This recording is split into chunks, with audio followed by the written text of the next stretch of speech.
पंढरपुर में एक भक्त हुए, उनका नाम था चोखो मेला।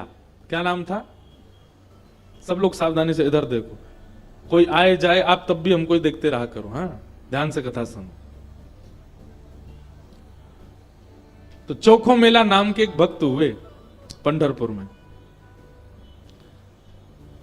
अच्छा, चोखो मेला जो है ये कोई मातृगर्भ से इनका जन्म नहीं हुआ। कई सारे ऐसे भक्त हैं हमारे भारत में जिन्होंने किसी माता पिता से जन्म नहीं लिया, ठाकुर जी ने उनको प्रादुर्भाव किया। तो चोखो मेला जी जो थे, इनका जन्म कैसे हुआ? देखो, प्रेम की अवस्था सुनिएगा। इनके माता पिता वे एक ब्राह्मण थे। तो विप्र कुल के दो दंपति दोनों नित्य एकादशी पर श्री पंडरीनाथ भगवान का दर्शन करने जाते थे। एक दिन की बात, पंडित जी के मन में आया कि हम श्री पंडरीनाथ भगवान का भोग लगाने के लिए कुछ आम ले चलें।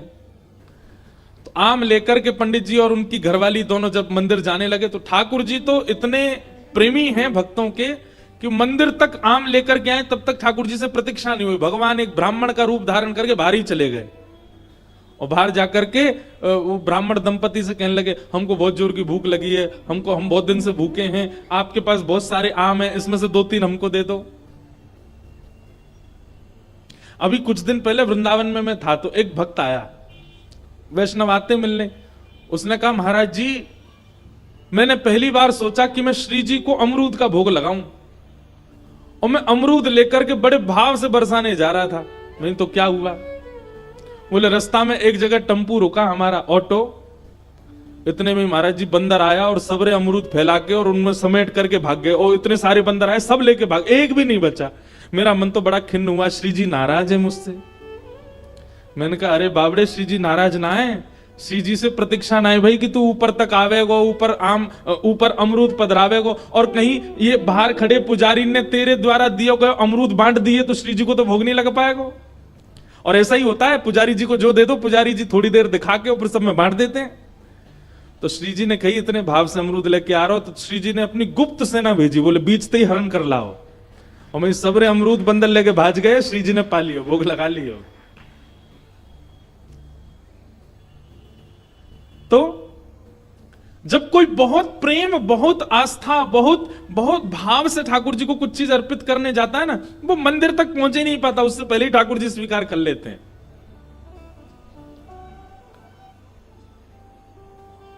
अब कभी ऐसी घटना घटे तो देखना, जबरदस्ती मत करना कि रबड़ी लेके गए और बंदर कोई दिखा रहे हैं दूर से, जे ले जाए तो हम समझेंगे कि हाँ भोग लगेंगे। जबरदस्ती नहीं, अपने आप ऐसी कोई योजना बने तो समझ जाना कि श्री ठाकुर जी ने पा लिया। तो भगवान पहुंच गए और दंपति के पास जाके कहने लगे, बोले हमको आम दे दो, बहुत जोर की भूख लगी है, आप इतने सारे आम लेके जा रहे हो, इनमें से 2-3 ही दे दो। तो विप्र दंपति ने सोचा, कोई बात नहीं, 2-3 आम इनको दे देते हैं, बाकी धो धा के फिर पंडरीनाथ जी का भोग लगा देंगे। लीजिए लीजिए भैया, आप लोग पाओ। अब जैसे ही ब्राह्मणी ने आम दिया, और चोखो मेला जी खूब जोर जोर से वो पंडरीनाथ भगवान जिस रूप में आए थे उस रूप में बढ़िया प्रेम से फल पाने लगे। लेकिन वो क्या करते, थोड़ी देर तो आम चूसते, पूरा आम नहीं पाते, थोड़ा सा उसमें छोड़ देते और फिर ब्राह्मणी की गोद में ही डाल देते। एक आम ये है श्री पंडरीनाथ भगवान। अब दर्शन हो गए पूरे, और ये असली चित्र है श्री पंडरीनाथ भगवान का। अब हमको ही देखो, कथा सुन। तो यही ठाकुर जी ब्राह्मण का रूप धारण करके गए, और महाराज आधे आधे आम चौंके और चौंक करके उनकी गोद में डालते जाएं। बेचारे ब्राह्मण देवता दंपति एक दूसरे को देखने लगे, बोले कि ये क्या कर रहे हैं? बोले कोई बात नहीं। 2-4 आम पा करके और उच्छिष्ट छोड़ करके उनकी गोद में ब्राह्मण तो चले गए। अभी दोनों दंपति सोचने लगे, कोई बात नहीं, 2-3 आम बचे, इनको धो के पंडरीनाथ भगवान का भोग लगा देंगे, और ये जो आम ये हमारी गोद में छोड़ गए, इनको बांध लो, कोई जानवर या कोई जीव मिलेगा उसको दे देंगे। अभी इनमें आम बचे हैं, कोई जीव खा लेगा। जैसे ही दोनों आगे बढ़े तो ब्राह्मण तो थोड़े आगे चले गए, पत्नी धीरे धीरे पीछे आ रही थी। तभी उसको अचानक इतना भार लगने लगा, वो जो उसने झोली सी बनाई थी, इतना भार लगने लगा कि एक तरफ की ओर वस्त्र खिंचने लगा। जैसे उसने देखा मेरी झोली इतनी भारी हो गई, खोल करके देखा तो वहीं एक नन्हा सा बालक था, उसी का नाम पड़ा चोखो मेला। उनका नाम चोखो मेला इसलिए पड़ा क्योंकि भगवान ने आम चौंक करके और गोद में मेल दिया, इसीलिए नाम उनका चोखो मेला। अब इनके कोई माता पिता नहीं है, ये ठाकुर जी ने इनको भेजा है। और ठाकुर जी जिसको भेजते हैं ना, वो निश्चित है कि संसार के भक्तों को पथ दिखाने के लिए भेजते हैं।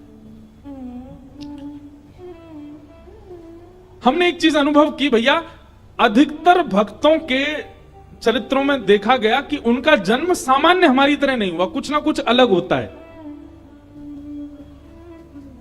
जैसे गोस्वामी तुलसीदास जी महाराज के लिए आता है कि जैसे ही उनका जन्म हुआ, जन्म लेते ही उनके 3200 दांत थे। बालक के दांत होते हैं जन्म लेते ही, तो गोस्वामी जी के दांत थे। और उनके परिवार और गांव के लोगों ने यह सोचा कि ओहो, इसके तो सारे दांत निकल आए, ये अपशगुन बालक है। अपशगुन मान करके उनको थोड़ा किनारे कर दिया। वही गोस्वामी तुलसीदास जी बन गए। सूरदास जी महाराज जन्म से ही अंधे हुए, उनके नेत्र ही नहीं थे। सब भक्त ऐसे नहीं होते, पर अधिकतर भक्तों के साथ कुछ जन्म से ही ऐसी स्थिति होती है कि जिसको संसार के लोग ये समझेंगे ये तो अपशगुन है, ये तो अच्छा नहीं हुआ। ठाकुर जी ने देखो उसके संग कैसा किया, अष्टवक्र, जन्म से ही 8 जगह से टेढ़े थे। ऐसी चोखो मेला। अब चोखो मेला को देख करके, उस बालक को देख करके ब्राह्मणी ने मन में विचार किया, अगर मैं इस बालक को लेकर के गई तो सब लोग पूछेंगे ये कैसे जन्मा, मैं सबको क्या उत्तर दूंगी, मेरी बात कोई नहीं मानेगा कि झोली में अपने आप आ गया। और इस भय से कि संसार के लोग क्या कहेंगे, उन्होंने उस बालक को एक सुरक्षित सा वृक्ष था उसके नीचे छोड़ दिया, उसको स्वीकार नहीं किया। तभी कुछ चर्मकार वहां से निकल रहे थे, उनमें से एक की दृष्टि पड़ी और उस रोते हुए बालक को देख करके उन्होंने उसको स्वीकार किया और भगवत प्रसाद मान करके एक चर्मकार परिवार ने चोखो मेला जी का पालन पोषण किया।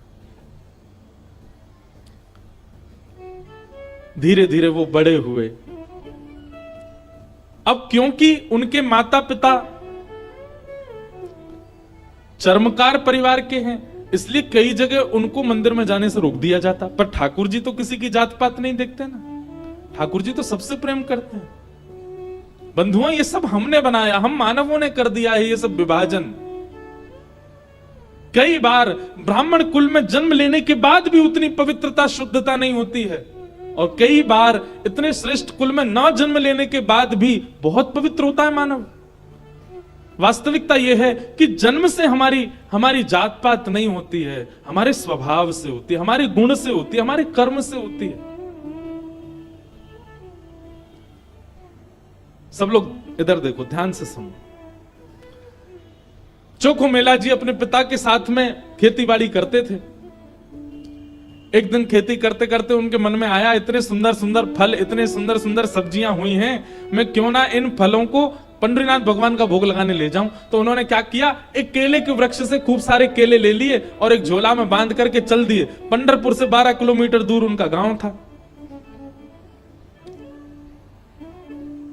जैसे ही पहुंचे पंढरपुर, इतने आनंद में भर गए कि उन्होंने विचार ही नहीं किया। बहुत लोगों ने रोकने का प्रयास किया कि इनको मंदिर में ना घुसने दिया जाए, ये अधिकारी नहीं है, लेकिन वो तो इतने भाव में आ गए कि वो घुसते ही चले गए।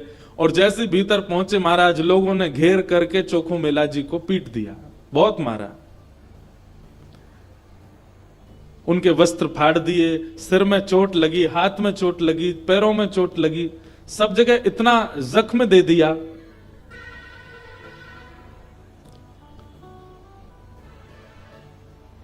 चोखो मेला जी रोते रोते वापस आ गए। पंडरीनाथ भगवान को भोग नहीं लगा पाए।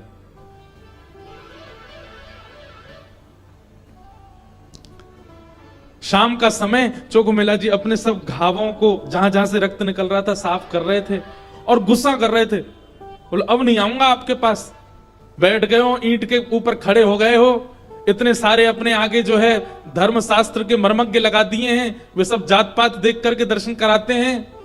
खड़े रहो, बने रहो महाराज अपने रूप में, हम तो नहीं आएंगे आपका। अरे कुछ करने थोड़ी आया था, कुछ मांगने थोड़ी आया था, अपने खेत के बढ़िया फल लेकर के आपका भोग लगाने आया था। इतने में ही नील वर्ण के श्याम सुंदर पीतांबरी पहने चलते हुए चोखो मेला के पास प्रत्यक्ष प्रकट होके आ गए। चल करके आए और चोखो मेला के पास आकर के गले में गलवैयां डाल करके बैठ गए। ए चोखा, नाम ही भगवान उसको चोखा बोलते। ए चोखा, तू इतना उदास क्यों हो रहा है? बोले उदास?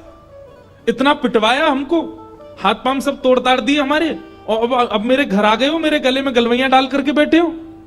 ये सब लीला क्यों करते हो आप? वहां क्यों नहीं रोका आपने सब पुजारियों को, पंडाओं को, ये सब ब्राह्मणों को? ठाकुर जी बोले देख चोखा, वे सब मुझे पूजते तो हैं, मेरी सेवा तो करते हैं, पर मुझको पाषाण मानते हैं, मुझको मूर्ति ही मानते हैं। और जो मुझे पाषाण मानता है ना, उनके लिए मैं पाषाण ही रहता हूं।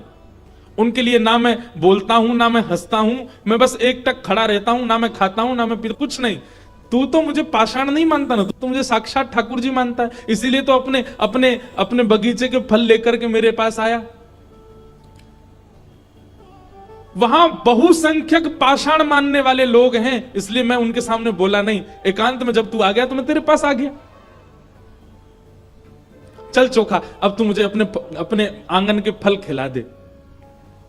अब देखिए, ना धर्म है, ना अर्थ है, ना काम है, ना मोक्ष है, केवल प्रेम है चोखो मेला के पास। अपने हाथों से सुंदर छिलका उतार उतार करके श्री पंडरीनाथ भगवान को अपने हाथ से खिला रहा है चोखो मेला, जिसके लिए कहीं ना कहीं हम लोग प्रतिबंधित कर देते हैं कि भगवान को सब नहीं छू सकते। वो खुद अपने घर में बैठा करके ठाकुर जी को खिला रहा है और ठाकुर जी पा रहे हैं। भगवान ने 2-3 केला पाए और 2-3 केला पाने के बाद में भगवान बोले, ए चोखा सुन, अब मत खिला, अब बाकी के जितने बचे हैं ये सब मेरी पीतांबरी में बांध दे। चोखा बोला, वहां जाकर के पाओगे, सारे मेरे सामने ही पा लीजिए ना, आप बांध करके क्यों ले जा रहे हो, यहीं प्रेम से पालो।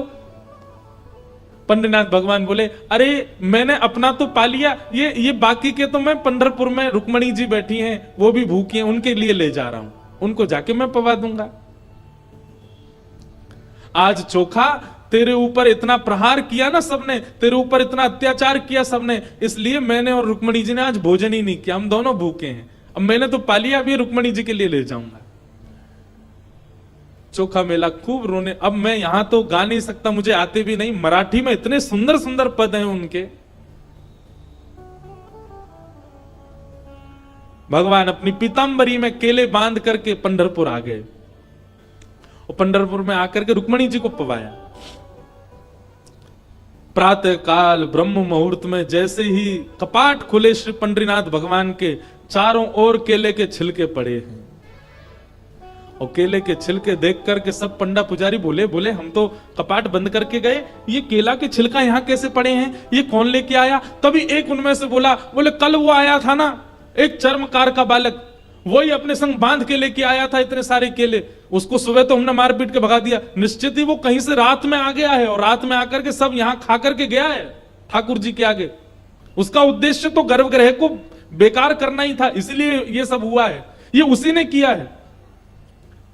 और सब पंडा पुजारी नाराज हो गए, अपने हाथ में डंडा ले ले करके कमर कस के सब पहुंच गए चोखो मेला के घर, और वहां पहुंच करके घर से निकाल करके फिर पीटा उनको, फिर मारा।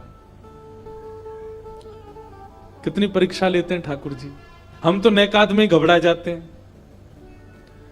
चोखो मेला घर में सो रहे थे और घर में जाकर के वहां से घसीट करके उनको मारा सबने। बोले अरे दुष्ट पापी, तुझको मंदिर में नहीं जाने दिया तो रात्रि तू गर्भगृह में घुस गया। चोखो मेला पिटते रहे, नेत्रों से आंसू बहाते रहे, जय हो पंडरीनाथ, कैसी लीला करते हो, सुबह पिटवाते हो, रात में आकर के खा जाते हो मेरे हाथ से। लेकिन अब की बार श्री पंडरीनाथ नाराज हो गए। पंडा पुजारी सब अपना काम करके चोखो मेला के साथ थोड़ी हाथापाई करके सब जैसे ही वापस आए, पंढरपुर में श्री पंडरीनाथ भगवान के मंदिर के मुख्य द्वार सारे अपने आप बंद हो गए और भीतर से ठाकुर जी ने ताला लगा लिया, लॉक कर लिया, बंद हो गए ठाकुर जी मंदिर के अंदर। सबने अथक प्रयास कर लिया लेकिन एक भी द्वार नहीं खुल पाया। पूरा दिन व्यतीत हो गया, बड़े बड़े कारीगर आ गए लेकिन दरवाजा तोड़ भी नहीं पाए, खोल भी नहीं पाए। तब अंत में सबको लगा हमने कोई अपराध किया है। चारों ओर पंडा पुजारी और बड़े बड़े वेदज्ञ, बड़े बड़े मनीषी सब बैठ गए, हाथ जोड़ करके पंडरीनाथ भगवान की स्तुति गाने लगे। बोले नाथ, हमसे कोई अपराध हुआ तो आप हमें बताएं, दंड दे दें, लेकिन इस प्रकार नाराज होकर मत बैठो। तभी मंदिर के भीतर से भगवान ने रुग्ण स्वर में, रोते हुए स्वर में भगवान की आवाज आई। बोले अरे तुम बनते हो बहुत बड़े विद्वान, बहुत बड़े मनीषी, बहुत बड़े ज्ञानी, बहुत बड़े जात पात के नियोजन करता, मेरे भक्त का अपमान करते हो, मेरे भक्त को मारते हो, मेरे भक्त के साथ दुराचार करते हो,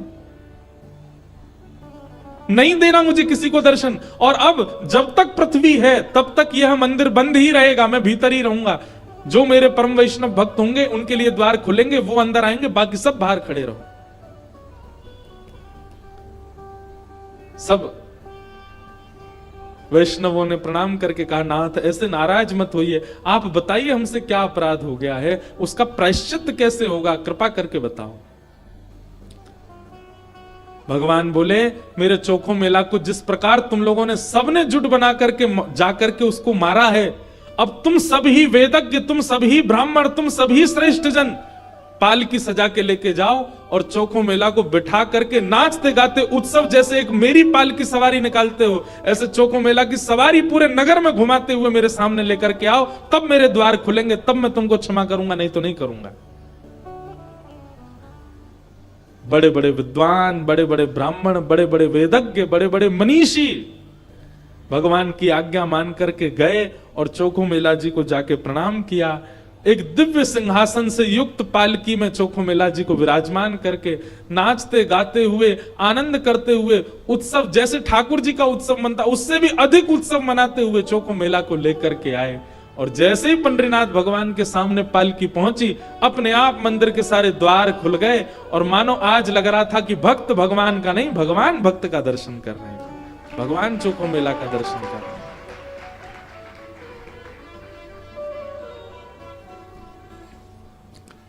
प्रेम बड़ा है, ज्ञान बड़ा नहीं। ज्ञान आवश्यक है, वैराग्य आवश्यक है, सब कुछ आवश्यक है, पर प्रेम प्रधान है। प्रेम के बगैर कहीं ना कहीं आप ठाकुर जी से दूर ही रहोगे।